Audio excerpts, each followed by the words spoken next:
Hi everyone, welcome back to my YouTube channel Rekha Prakash ಮನೆ ಊಟ. ಇವತ್ತಿನ ಈ ವಿಡಿಯೋದಲ್ಲಿ ಬೆಂಡೆಕಾಯಿಯಲ್ಲಿ ಸಿಂಪಲ್ ಆಗೊಂದು ಗೊಜ್ಜು ಮಾಡೋಣ. ಚಪಾತಿಗೆಲ್ಲ ತುಂಬ ಚೆನ್ನಾಗಿರುತ್ತೆ, ಅಥವಾ ರೊಟ್ಟಿಗೆ ತಿನ್ಬೋದು, ವೈಟ್ ರೈಸ್ಗೂ ತಿನ್ಬೋದು. ಸ್ವಲ್ಪ ತೆಳು ಮಾಡಿಕೊಂಡ್ರೆ, ಬಟ್ ಚಪಾತಿ ಮತ್ತು ರೊಟ್ಟಿಗೆ ಮಾಡಿಕೊಂಡ್ರೆ ಸ್ವಲ್ಪ ಗಟ್ಟಿ ಮಾಡ್ಕೋಬೇಕಾಗುತ್ತೆ.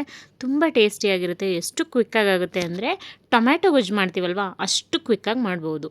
ಮೊದಲಿಗೆ ಬೆಂಡೆಕಾಯಿನ ಡ್ರೈ ರೋಸ್ಟ್ ಮಾಡ್ಕೋಬೇಕಾಗತ್ತೆ. ಅದಕ್ಕೆ ನಾನೊಂದು ಫ್ರೈಯಿಂಗ್ ಪ್ಯಾನ್ ಇಟ್ಕೊಂಡಿದ್ದೀನಿ, ಮತ್ತು ಬೆಂಡೆಕಾಯಿನ ಸಣ್ಣದಾಗಿ ಕಟ್ ಮಾಡ್ಕೊಂಡಿದ್ದೀನಿ. ನೋಡ್ತಿದ್ದೀರಾ ಅಲ್ವಾ, ಹೀಗೆ ಅಂದರೆ ನಾನು ಆಲ್ಮೋಸ್ಟ್ ಸಣ್ಣದಾಗಿ ಕಟ್ ಮಾಡ್ಕೊತೀನಿ. ನೀವು ಉದ್ದುದ ಕಟ್ ಮಾಡಿಕೊಂಡ್ರೆ ಒಳಗಡೆ ಅದು ಕ್ಲೀನಾಗಿರುತ್ತಾ ಇಲ್ವಾ ಗೊತ್ತಾಗಲ್ಲ. ನಾನಂತೂ ಆಲ್ಮೋಸ್ಟ್ ಈಗ ನೋಡಿ ಈ ಥರ ಇಟ್ಕೊಂಡು ನೋಡಿದಾಗ ಒಳಗಡೆ ಏನೂ ಇಲ್ಲ ಅಂತ ಕನ್ಫರ್ಮ್ ಆಗಬೇಕು, ಆ ಥರ ನಾನು ಕ್ಲೀನಾಗಿ ಕಟ್ ಮಾಡ್ಕೊತೀನಿ. ಆ್ಯಂಡ್ ಮುಂಚೆನೇ ವಾಶ್ ಮಾಡ್ಕೊಂಬಿಟ್ಟಿರ್ತೀನಿ. ವಾಶ್ ಮಾಡ್ಕೊಂಡು ಒಂದು ಬಟ್ಟೆಲಿ ಒರೆಸ್ಬಿಟ್ಟು ಈ ಥರ ಡ್ರೈ ರೋಸ್ಟ್ ಮಾಡ್ಕೋಬೇಕಾಗತ್ತೆ. ಇದನ್ನು ಒಂದು 2-3 ಮಿನಿಟ್ಸ್ ಈ ಥರ ಕಂಟಿನ್ಯೂಸ್ ಆಗಿ ಫ್ರೈ ಮಾಡ್ತಾಯಿದ್ರೆ ಬೆಂಡೆಕಾಯಿಲಿರುವಂಥ ಸ್ಟಿಕ್ಕಿನೆಸ್ ಎಲ್ಲ ಹೋಗಿ ಡ್ರೈ ರೋಸ್ಟ್ ಆಗುತ್ತೆ. ಅಲ್ಲಿವರೆಗೂ ಡ್ರೈ ರೋಸ್ಟ್ ಮಾಡ್ಕೋಬೇಕಾಗುತ್ತೆ. ಅದಾದಮೇಲೆ ನಾನು ಇನ್ನೊಂದು ಫ್ರೈಯಿಂಗ್ ಪ್ಯಾನ್ನ ತೊಗೊಂಡಿದ್ದೀನಿ. ಅದಕ್ಕೆ ಸ್ವಲ್ಪ ಎಣ್ಣೆ ಹಾಕ್ಕೊಂಡು ಒಗ್ಗರಣೆ ಮಾಡ್ಕೋಬೇಕು.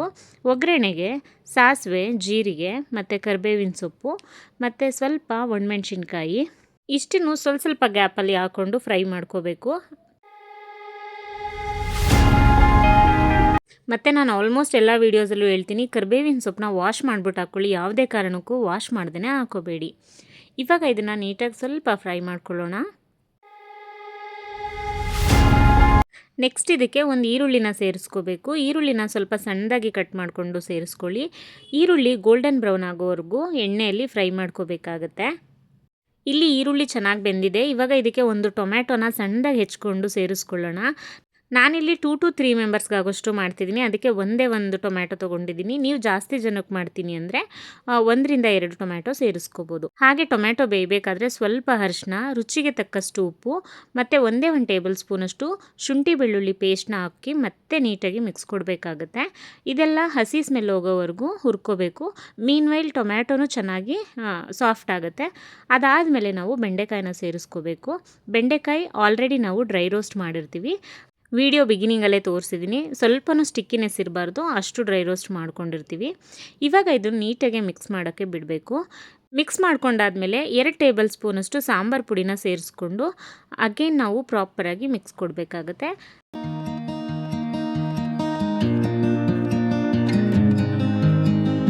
ಇವಾಗ ಇದಕ್ಕೆ ಸ್ವಲ್ಪ ನೀರನ್ನು ಸೇರಿಸ್ಕೋಬೇಕು.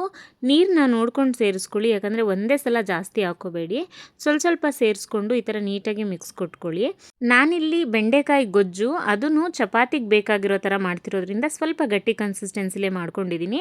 ಇನ್ ಕೇಸ್ ನೀವು ಇದನ್ನೇನಾದರೂ ಮುದ್ದೆ ಜೊತೆ ಅಥವಾ ವೈಟ್ ರೈಸ್ ಜೊತೆ ತಿಂತೀರಾ ಅಂತಂದರೆ ಇನ್ನು ಸ್ವಲ್ಪ ತೆಳು ಮಾಡ್ಕೋಬೋದು, ಏನೂ ಪ್ರಾಬ್ಲಮ್ ಇಲ್ಲ. ಬಟ್ ಗಟ್ಟಿ ಇದ್ರಂತೂ ತುಂಬ ಚೆನ್ನಾಗಿರುತ್ತೆ ಈ ಬೆಂಡೆಕಾಯಿ ಗೊಜ್ಜು.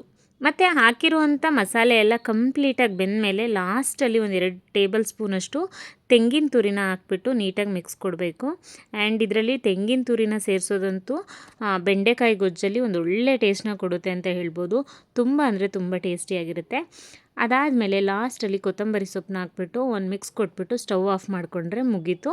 ಸೂಪರಾಗಿರುವಂಥ ಬೆಂಡೆಕಾಯಿ ಗೊಜ್ಜು ಚಪಾತಿ ಜೊತೆಗೆ ರೆಡಿ ಆಗುತ್ತೆ. ಅದೂ ಟೊಮ್ಯಾಟೊ ಗೊಜ್ಜು ಮಾಡುವಷ್ಟೇ ಸಿಂಪಲ್ಲಾಗಿದೆ, ಅಷ್ಟು ಈಸಿಯಾಗಿ ಮಾಡ್ಕೊಬೋದು. ತುಂಬ ರುಚಿಯಾಗಿರುತ್ತೆ. ಸೊ ಇದಾಗಿತ್ತು ಇವತ್ತಿನ ಸ್ಪೆಷಲ್ ರೆಸಿಪಿ. ಯಾರೆಲ್ಲ ನನ್ನ ಚಾನಲ್ನ ಇನ್ನೂ ಸಬ್ಸ್ಕ್ರೈಬ್ ಮಾಡ್ಕೊಳ್ದಲ್ಲೇ ನೋಡ್ತಾ ಇದ್ದೀರಾ, ಪ್ಲೀಸ್ ಒಂದು ಸಬ್ಸ್ಕ್ರೈಬ್ ಮಾಡ್ಕೊಂಡು ನೋಡಿ. ಹಾಗೆ ಈ ವಿಡಿಯೋ ನಿಮ್ಗೆ ಇಷ್ಟ ಆಗಿದರೆ ದಯವಿಟ್ಟು ಲೈಕ್ ಮಾಡಿ, ಶೇರ್ ಮಾಡಿ, ಹಾಗೆ ಕಾಮೆಂಟ್ ಮಾಡಿ. ರೆಸಿಪಿನ ನೀವು ಒಂದ್ಸಲ ಟ್ರೈ ಮಾಡಿ, ಖಂಡಿತ ನಿಮಗೂ ಇಷ್ಟ ಆಗುತ್ತೆ. Thank you so much.